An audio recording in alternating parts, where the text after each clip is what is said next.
안녕하세요. 청운중학교 3학년 학생 여러분. 자, 이제부터 국어 선생님과 함께하는 수업을 시작해 보도록 하겠습니다. 자, 교과서가 있으면 더 좋고요. 교과서가 없어도 크게 상관은 없습니다. 잘 따라와 주길 바라요. 자, 이 단원 합리적인 의사소통, 소단원이 주장하는 글쓰기 단원 함께 공부해 보도록 하겠습니다. 자, 이 소단원의 학습 목표는 사회적으로 의견의 차이가 드러나는 문제에 대해 타당한 근거를 들 수 있다. 그리고 사회적 쟁점에 대해 자신의 의견을 주장하는 글을 쓸 수 있다입니다. 그렇다면 사회적 쟁점이라는 게 무엇일까요? 자, 사회적 쟁점을 알아봅시다. 사회적 쟁점이라고 하는 것은 사회 구성원 간의 뚜렷한 대립을 보이며 의견의 차이가 나타나는 사회적 문제를 말합니다. 예를 들어서 방범 카메라 설치 문제가 있다면 이것을 설치할 것인가, 설치하지 않을 것인가 하는 대립의 문제가 보이죠. 이게 바로 사회적 문제가 되겠습니다. 자, 사회적 쟁점의 발생은요, 사회적 희소가치를 가진 대상에 대한 계층 집단 간의 이해관계의 대립, 그리고 사람들의 가치관과 신념의 차이로 인해 발생합니다. 친구와 생각이 달랐던 경험 많이 있었죠? 그리고 사회적 쟁점은 정치, 경제, 문화 등 다양한 분야에서 발생하고 있습니다. 그렇다면 이 단원에서는 사회적 쟁점에 대한 글을 쓰게 될 텐데요. 과정을 한번 알아보겠습니다. 과정은 크게 5단계로 이루어집니다. 가장 먼저 무엇을 해야 될까요? 자, 먼저 글을 쓰려면 자료가 있어야 되겠죠? 쟁점과 관련된 다양한 의견이나 자료를 조사해야 합니다. 2단계는 그 자료를 그대로 쓸 수 없기 때문에 자료를 분석하게 됩니다. 자, 그렇다면 자료를 분석했으면 3단계는 분석한 자료를 바탕으로 그 쟁점에 대한 나의 의견을 정해야겠죠. 이를 뒷받침할 수 있는 근거도 그 자료들 중에서 마련하게 됩니다. 역시 상대방의 주장과 근거를 반박할 수 있는 근거도 마련할 수 있게 됩니다. 자, 주장을 정했고 근거를 마련했으면 이제 글을 쓰기 시작해야 되겠죠. 글을 쓰기 전에 자신의 의견을 통일성과 일관성을 고려하여 논리적으로 조직하면 됩니다. 자, 다시 말해서 개요를 쓰는 과정입니다. 마지막은 독자의 사회문화적 맥락을 고려하여 설득력 있게 글을 쓰는 게 되겠죠. 자, 그렇다면 독자의 사회문화적 맥락이 무슨 말인지 한번 알아볼까요? 자, 사회문화적 맥락이라고 하는 것은 어떤 시대, 사회, 문화에 속한 사람들만이 공유하는 특정한 가치, 지식, 말들을 뜻합니다. 청운중학교 3학년 학생들은 비슷한 시대에 비슷한 사회, 비슷한 문화에 속해 있기 때문에 사회문화적 맥락이 비슷하다고 할 수 있습니다. 대신 일본에 있는 학생들 그리고 아프리카에 있는 학생들은 사회문화적 맥락이 조금씩 다르겠죠. 역시 아버님, 어머님 세대와 여러분 세대는 사회적 맥락이 약간 다를 수 있습니다. 글의 이해와 창작에 관여하는 역사적, 사회적 상황이나 이데올로기, 이념 같은 거죠. 공동체의 가치 및 신념 등을 모두 포함하는 것을 뜻합니다. 예를 들어서 암탉이 울면 집안이 망한다는 속담이 있습니다. 이 속담은 과거 혹은 다른 사회문화적 배경 속에서는 쓸 수 있는 가치관일 수 있어요. 하지만 오늘날 우리 사회에서는 더 이상 통용되지 않는 속담이 되겠죠. 자, 주장하는 글, 쟁점에 대해서 글을 쓰는 데 있어서 유의할 점이 두 가지가 있습니다. 첫 번째, 글쓴이의 주장이 명확히 드러나야 되겠죠. 자, 내가 이 쟁점에 대해서 찬성인지 반대인지 입장을 명확하게 해야 합니다. 그래야 설득력 있게 전달할 수 있습니다. 객관적이고 명료한 문제로 자신의 주장을 처음부터 끝까지 일관되게 표현해야 되겠죠. 두 번째 유의점은 공동체가 공유하고 있는 가치관이나 신념 등을 포함하는 사회문화적 맥락에 수용될 수 있어야 합니다.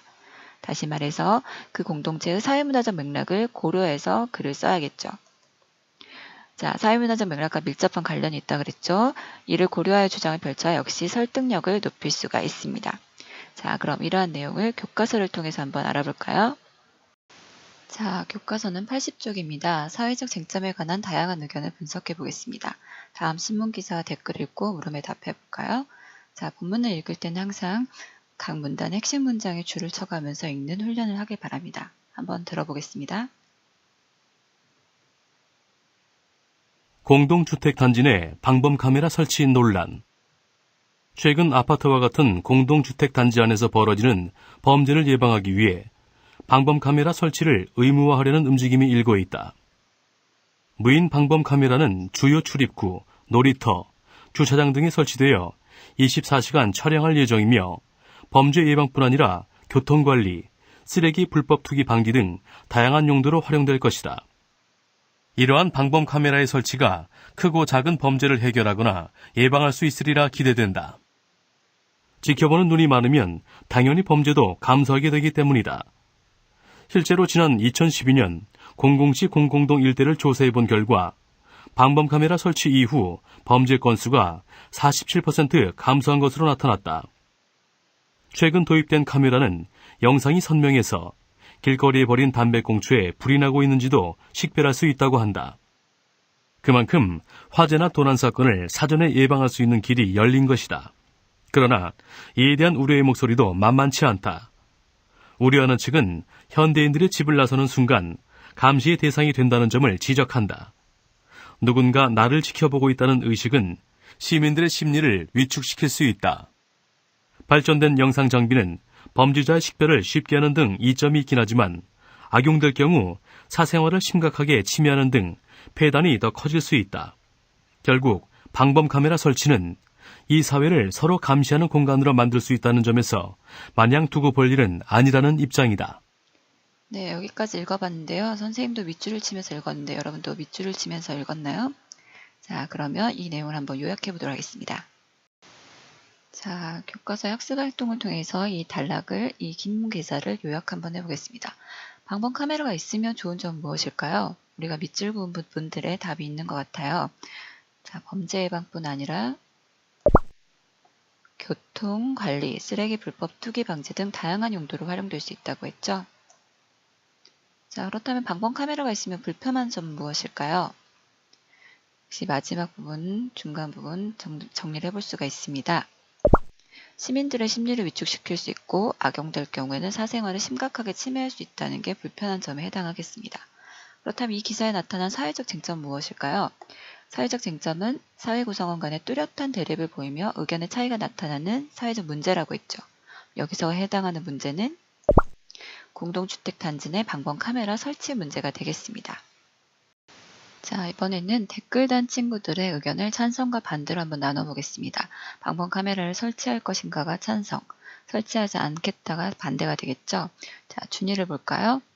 무인 방범 카메라를 설치해서 밤거리도 자유롭게 다닐 수 있으면 좋겠어요 라고 했으니까 이 친구는 카메라를 설치하자는 찬성 입장이겠네요. 자, 서연이는 저는 정말 범죄가 줄어들지 의문인데요. 방범 카메라가 범죄 예방 효과가 있다면 설치 이후에 전체적으로 줄어들어야 하는데 그렇지 않았다고 얘기하고 있습니다.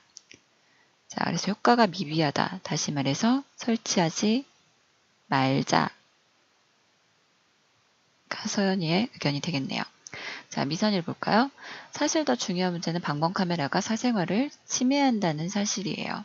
자, 사생활을 침해한다는 것을 봤을 때 미선이도 역시 방범 카메라 설치를 하지 말자가 되겠습니다. 자, 경호는요. 사생활 보호보다는 개인의 안전이 훨씬 더 중요하다. 그래서 사생활 보호는 그렇게 큰 문제가 되지 않는다는 입장이기 때문에 카메라를 설치하자가 되겠습니다. 민국이 볼까요? 자, 게다가 방범 카메라는 공공장소에만 설치하고 있다.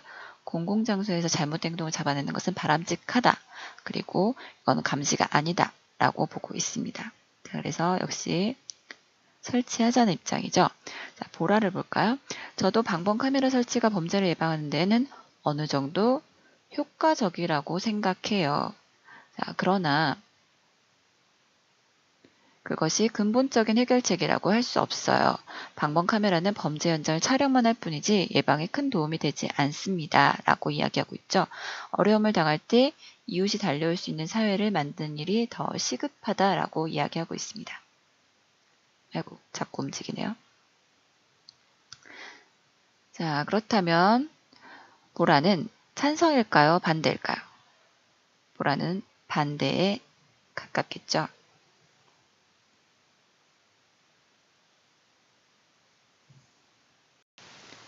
네, 화면이 잠깐 자꾸 움직여서 조금 이상했습니다. 이해해 주세요. 자, 보라는 어느 정도 효과적이라고 보지만 다시 한번 말하면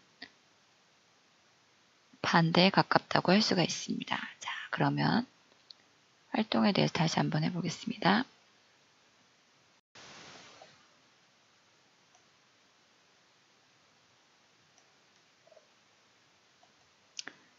방금 댓글을 단 친구들을 찬성측과 반대측으로 나눠보면 찬성측은 준이랑 경호랑 민국이가 되겠죠. 반대측은 서연이, 미선이, 보라가 됩니다. 얘네들의 의견을 한번 정리를 해보겠습니다. 찬성측 주장, 신문이랑 댓글을 통한 근거를 한번 살펴볼까요?